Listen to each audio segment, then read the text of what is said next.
The God we serve is able. There is nothing that is impossible to him.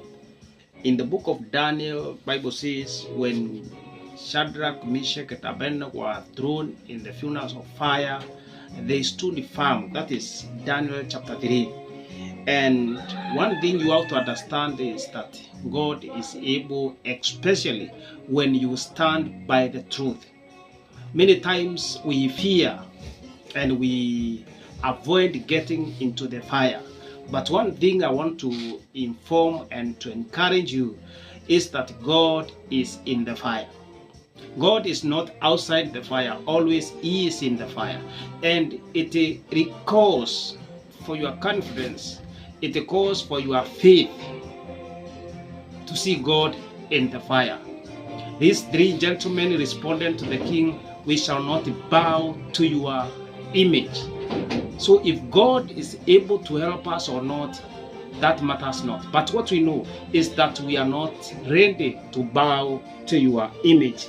Also, God will never forsake you. Moses encouraged Joshua when his time was lapsing to be bold.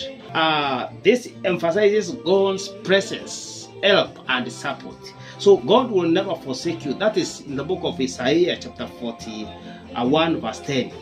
So don't be afraid. Know that God will be with you. Even though you pass through dangers, even though you pass through tight spot, even though you pass that which you cannot explain, that no man can explain, know that God has given assurance in His word that He will be with you.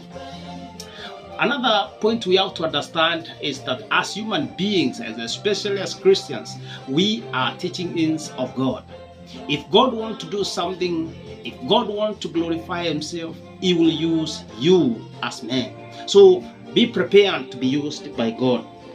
And another thing you have to understand is that always God comes when you have no any other alternative. God will wait you to exhaust those avenues.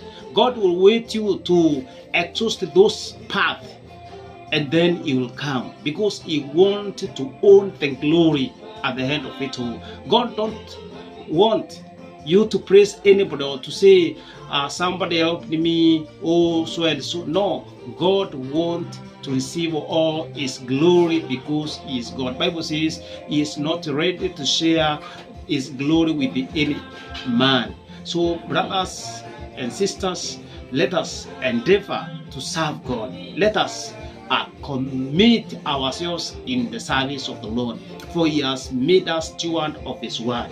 He has made us